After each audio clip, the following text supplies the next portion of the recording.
بسم اللہ الرحمن الرحیم۔ آج کا ہمارا لیسن ہے دا آڈیسی بائی ہومر۔ اس کا فرسٹ پارٹ ہم لٹریچر 7 میں پڑھ چکے ہیں۔ آج ہم آڈیسی ہومرک ایپک پوئم آڈیسی کا سیکنڈ پارٹ ڈسکس کریں گے۔ اس کی لٹریچر 7 میں پارٹ 1 کی سمری آپ پہلے پڑھ لیں، اس کے بعد اس پہ آ جائیں۔ اب اڈیسیس اور ان کی کرو ایولس آئی لینڈ کے بعد لیسٹرگونین آئی لینڈ اتر جاتے ہیں۔ یہ آئی لینڈ پہ بھی جائنٹس رہتے ہیں۔ ادھر جب ان کی شپس یعنی 12 شپس پر مشتمل کاروان جب اترتے ہیں تو سوائے اڈیسیس شپ کے سارے شپس کو یہ پانی میں غرق کر لیتے ہیں، اور سارے بندے جب ان کے لیڈر اینٹیفیٹس کو پتہ چلتا ہے تو وہ ان سب پہ اٹیک کر لیتا ہے اور ان کو قتل کر لیتا ہے اور مار دیتا ہے۔ یہ بھی آدم خور ہوتے ہیں اور ان سب کو کھا لیتے ہیں۔ اب اڈیسیس ایک شپ کے ساتھ فردر سفر کرتا ہے اور لینڈ ایٹ ایا، جہاں پر ایک جادوگرنی سرسی رہتی ہے، ان پر چلے جاتے ہیں۔ سرسی کے پاس جب ان کے کرو پہنچتے ہیں تو وہ نہایت ہی خوبصورت اور دلکش دل فریب جوان لڑکی ہوتی ہے۔ جب یہ ان کے قریب چلے جاتے ہیں وہ ان کی پارٹی کرتے ہیں، ان کو کھانا پیش کیا جاتا ہے اور ان کو پگز یعنی سور میں کنورٹ کر دیا جاتا ہے، انسانوں سے جانور بنا دیا جاتا ہے۔ صرف اڈیسیس بچ جاتا ہے، اور وہ بھی ہرمیس جو کہ ایمبیسڈر آف دا گاڈ ہوتا ہے، وہ ایک پلانٹ ان کو دیتا ہے جس کی وجہ سے اس کا جادو ان پر اثر نہیں کرتا۔ اس طرح وہ ان کے پاس چلا جاتا ہے اور اپنے بندوں کو پروٹیکٹ کر لیتا ہے اور ان کو واپس انسانوں کی شکل میں لے آتا ہے۔ اڈیسیس ادھر 1 سال گزارتا ہے، خوب انجوائے کرتا ہے، موج مستیاں کرتا ہے، اور پھر واپسی کا سفر شروع کرتا ہے۔ واپسی سے پہلے سرسی ان کو بتاتی ہے کہ آپ نے ہیڈس یعنی لینڈ آف دا ڈیڈ میں جانا ہے، اور ادھر پروفیٹ ٹائریسیس اس سے آپ نے کنسلٹ کرنا ہے۔ اس کے علاوہ ایک اور سائرن آئی لینڈ کے مطابق ان کو بتاتی ہے کہ ادھر بھی آپ نے اپنے بندوں کے کانوں میں ویکس ڈالنا ہے تاکہ وہ آپ نہ سن سکے، ورنہ آپ کے بندوں کو ادھر ختم کر دیا جائے گا۔ اب اڈیسیس اور ان کے کرو لینڈ آف دا ڈیڈ کی طرف سفر شروع کر دیتے ہیں، جس کو ہیڈس کہتے ہیں۔ انڈر گراؤنڈ اس لینڈ آف دا ڈیڈ میں چلے جاتے ہیں، اور وہاں ڈیفرنٹ ڈیڈ اسپرٹ سے ملاقات ہوتی ہے۔ ان کے لیے وہ ایک لیمپ یعنی دمبا قربان کرتے ہیں، اور ادھر ان کی ملاقات اپنی والدہ سے ہوتی ہے۔ ان کی والدہ ان کو بتاتی ہے کہ کس طرح آپ کے محل میں سوٹرز نے قبضہ کیا ہوا ہے، سائلین نے، اور وہ اس سے آپ کی بیوی اور آپ کے بچے کی زندگی اجیرن بنائی ہوئی ہے۔ ادھر اس کا رابطہ ایگامیمنن کے اسپرٹ سے ہوتا ہے، جو ان کو بتاتی ہے کہ کس طرح اس کی بیوی نے اپنے عاشق کے ساتھ مل کر کنگ ایگامیمنس سے اپنی بیٹی ایفیجنیا کا بدلہ لے کر ان کو قتل کر دیا۔ اس کے بعد اس کا رابطہ، اس کی ملاقات ایلیفینور سے ہوتی ہے، جو کہ اس کا ایک کرو ہوتا ہے، اور وہ بتاتا ہے کہ آپ چلے جائیں اور میری جو اس کی بریل ہے اس کو دوبارہ کر دیا جائے۔ ٹائریسیس جو کہ بلائنڈ پروفٹ ہوتا ہے، وہ ان کو بتاتا ہے کہ آپ نے اپنا راستہ چھوڑنا نہیں، اور اس کے بعد آپ کا ٹرینیشیا آئی لینڈ پہ سے گزر ہوگا، وہاں پر آپ سن گاڈ ہیلیس سے آپ کی ملاقات ہوگی، لیکن آپ نے ان کے مویشیوں کو کوئی نقصان نہیں پہنچانا، ورنہ یہ آپ کی ڈسٹرکشن کا سبب بنیں گے۔ آخرکار یہ سب سے ملاقات کے بعد وہ واپسی کا سفر شروع کرتے ہیں۔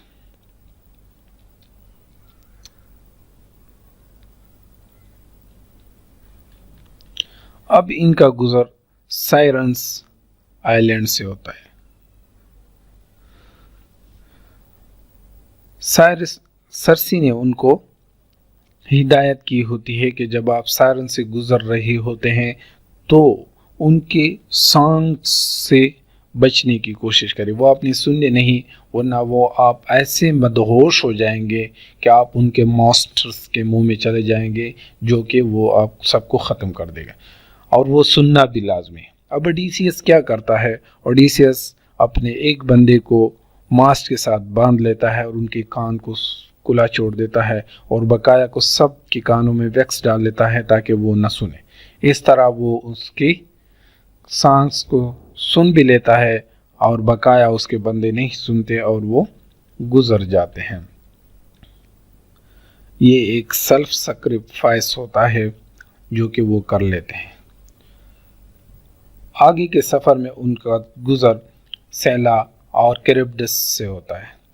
سیلا ایک 6 سروں والی مانسٹر ہوتی ہے اور کیریبڈس ایک ویرل پول ہے جس میں سے ایک سے اس کی کشتی نے گزرنا ہے۔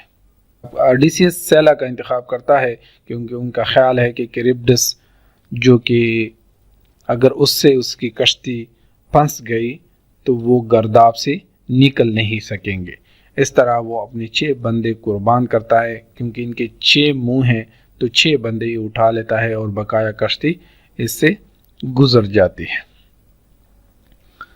اس طرح وہ اپنے ذہانت کی بنیاد پر اس کو بھی کراس کر لیتا ہے۔ اب Odysseus island of the cattle sun god کے آئی لینڈ میں آتا ہے۔ چونکہ ہوا ان کی مخالف سمت چل رہی ہوتی ہے اور ادھر 1 مہینہ ان کو ہو چکا ہوتا ہے، وہ بہت تھکے ہوئے ہوتے ہیں اور بھوکے ہوتے ہیں۔ اڈیسیس سو جاتا ہے اور ان کے بندے بھوک ختم کرنے کے لیے اس آئی لینڈ پہ جاتے ہیں اور جانور ذبح کر کے کھانا شروع کر دیتے ہیں۔ ہیلیس کو جب پتہ چلتا ہے تو وہ بہت غصے میں آ جاتا ہے کہ ان کے مویشیوں کو نقصان پہنچایا گیا۔ ہیلیس زوس سے ریکویسٹ کرتا ہے کہ اڈیسیس کو پنش کیا جائے۔ اڈیسیس کو پنش کیا جاتا ہے اور ان کی کشتی کو دوبارہ واپس کیریبڈس پہنچا دیا جاتا ہے۔ اس طرح ان کی کشتی کیریبڈس میں پھنس جاتی ہے اور سوائے اڈیسیس کے باقی سارے غرق ہو جاتے ہیں۔ یہی طوفان ان کو اوجیجیا آئی لینڈ پہ لے جاتا ہے۔ اوجیجیا آئی لینڈ پہ ایک گاڈس کیلیپسو رہتی ہے، بہت خوبصورت ہوتی ہے، جوان ہوتی ہے، اور وہ جب انسان کو دیکھتی ہے، اڈیسیس کو بہت عرصے بعد دیکھتی ہے تو ان کی محبت میں گرفتار ہو جاتی ہے۔ اس طرح وہ ان کو اپنے پاس رکھ لیتی ہے اور 7 سال تک رکھتی ہے۔ واپسی کا سفر مشکل ہو جاتا ہے، کوئی کشتی نہیں ہوتی، یہ اپنی بیٹے اور بیوی کے پاس جانا چاہ رہا ہوتا ہے لیکن کیلیپسو ان کو نہیں چھوڑتی۔ آخر کار گاڈز انٹرفیئر کرتے ہیں اور کیلیپسو کو حکم کیا جاتا ہے کہ آپ اڈیسیس کو چھوڑ دیں۔ اس طرح ان کو فیشین آئی لینڈ پہ اتار دیا جاتا ہے۔ فیشین آئی لینڈ پہ یہ کہانی اڈیسیس بتاتا ہے اور وہ ان کو گھر کی طرف روانہ کرتا ہے۔ اب اڈیسیس 20 سال بعد ایتھیکا آتا ہے۔ وہ جب ساحل پر پہنچتا ہے تو اس کی ملاقات اپنے چرواہے سے اور بیٹے سے ہوتی ہے۔ ان کو ساری کہانی بتا دی جاتی ہے۔ اس کے ذہن کشمکش میں مبتلا ہوتا ہے کہ پتہ نہیں اس کی بیوی پینلوپی اس کے ساتھ فیتفل ہوگی یا کنگ اگامیمنن کی طرح اس کو بھی قتل کر دے گی۔ وہ بیس بدل کر ادھر چلا جاتا ہے اور سب کے بارے میں معلومات حاصل کرتا ہے۔ اس طرح اس کی بیوی کے ذہن میں گوڈس ایتھینا ایک ٹیسٹ ڈال لیتی ہے کہ آپ ایک ٹیسٹ کریں ان سب سائلین کا اور انہیں کہیں کہ اس کمان میں جو سٹرنگ ڈالے گا اور تیر اندازی کرے گا تو میں اس سے شادی کروں گی۔ ان کو پتہ ہوتا ہے کہ یہ کمان میں سٹرنگ جو ہوتا ہے وہ صرف اڈیسیس ہی ڈال سکتا ہے۔ اس طرح سارے سوٹرز ناکام ہوتے ہیں اور یہ جو بیس بدل کر ایک بوڑھے کی شکل میں آیا ہوتا ہے، کنگ اڈیسیس وہ سٹرنگ ڈال لیتا ہے اور وہ ٹیسٹ کو جیت جاتا ہے۔ اس کے بعد چونکہ ان کے بیٹے کو پتہ ہوتا ہے، اپنے بیٹے کے ساتھ مل کر ایک ایک کو چن چن کے سب کو قتل کر دیا جاتا ہے، سارے سائلین کو مار دیا جاتا ہے، اور جو ان کے محل کے غدار ہوتے ہیں ان کو بھی قتل کر دیتا ہے۔ اس طرح اپنے بچوں کے ساتھ اور اپنی بیوی کے ساتھ 20 سال بعد ملتا ہے اور ایک دفعہ پھر ایتھاکیا کا بادشاہ بن جاتا ہے اور پیس سے رہتا ہے۔ کچھ نمایاں تیمز جو ہیں اس میں، یہ نمایاں تیم ہیں ہوم، وانڈرنگ، فیڈلٹی، کریکٹر فلا۔ ہم دیکھتے ہیں کہ وہ آخر تک اپنے گھر کی چاہت میں رہتا ہے کہ کس طرح وہ اپنے گھر پہنچے، اپنے بچے اور اپنی بیوی سے ملاقات کر سکے، اور اسی یہی خواہش ان کو اپنے گھر لے آتی ہے۔ اس طرح جو ان کے وفادار ہوتے ہیں وہ ان کو نوازتا ہے، اور جو بے وفائی کرتے ہیں وہ ان سب کو قتل کر دیتا ہے۔ لیکن ساتھ ہی ساتھ ان میں کچھ کریکٹر فلا بھی ہے۔ ہم اڈیسیس کی شکل میں دیکھتے ہیں کہ وہ جدھر جاتا ہے اور ادھر جسمانی اور روحانی، جسمانی اور نفسانی خواہشات پاتا ہے تو ادھر کا وہ رہ جاتا ہے۔ ہم دیکھتے ہیں کہ وہ سرسی کے ساتھ 1 سال تک رہتا ہے اور کلپسو کے ساتھ 7 سال تک رہتا ہے، تو یہ اس کے کریکٹر فلا ہے۔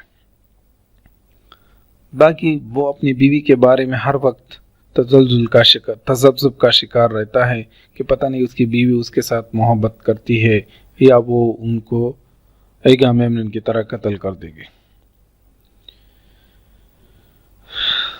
ہومر عورتوں کی انفیڈلٹی کے بارے میں بتاتا ہے، اور ہم دیکھتے ہیں کہ ان کے زیادہ تر فیمیل کریکٹر سیکس اور جسمانی خواہشات کے غلام دکھائی گئی ہیں، چاہے سرسی ہو، چاہے کلپس ہو، یا کوئی اڈیسیس کے گھر کے نکرانیاں ہو۔ اڈیسیس سیکنڈ اس کا جو تیم ہے وہ کننگ اور ڈسگائز ہے۔ ہم دیکھتے ہیں کہ اڈیسیس اکثر جگہوں پہ اپنے آپ کو بیس بدل کر جاتا ہے، جیسے ٹروجن ہارس کے اندر یہ سارے لوگ بیس بدل کر ایک کننگنس شو کرتے ہیں۔ اس طرح ہم ایتھینا کو بھی دیکھتے ہیں کہ وہ بیس بدل کر اس کے بیٹے کے پاس آتی ہے ایک سیلر کی بیس میں، اور آخر پر ہم دیکھتے ہیں کہ اڈیسیس بیس بدل کر اپنے محل میں جاتا ہے اور اپنی بیوی اور ان کے جو سوٹرز ہیں ان کا حال احوال لیتے ہیں۔ ہومر کے جو آڈینس ہے وہ اس چیز کو پسند کرتے ہیں کہ ڈسگائز اور کننگنس کو۔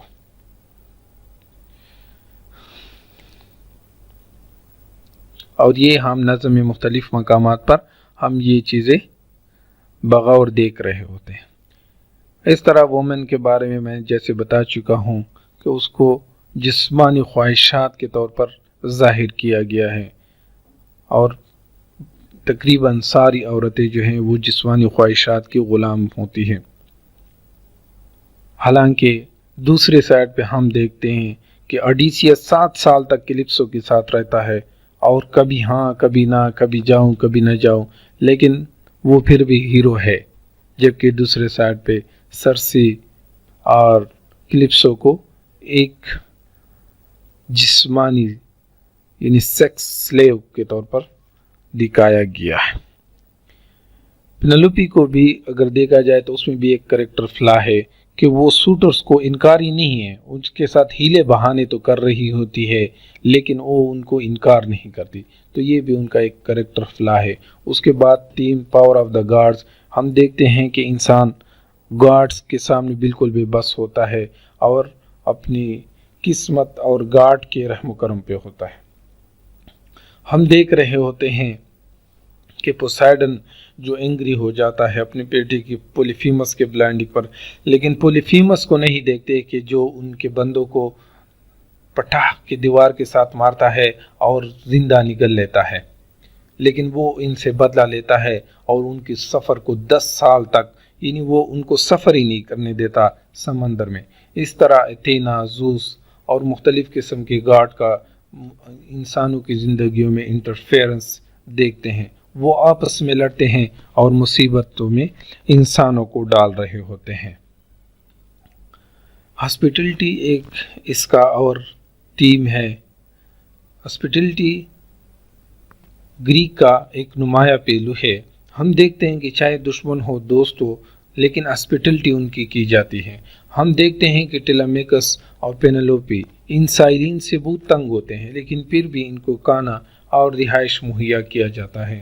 ہم دیکھتے ہیں کہ اوڈیسیس جدھر بھی جاتا ہے ان کی صحیح خاطر مدارت کی جاتی ہے اور ان کی ہاسپٹلٹی کی جاتی ہے۔ تو یہ سیکنڈ پارٹ تھا اوڈیسیس کا۔ آپ سب سے گزارش ہے کہ میری محنت کو لائک اور سبسکرائب کریں، اور اگر آپ کی طرف سے بہتری کی کوئی سجیشن ہے تو کائنڈلی ضرور کمنٹس میں لکھ دیں اور سبسکرائب لازمی کریں۔ تھینک یو، اللہ حافظ۔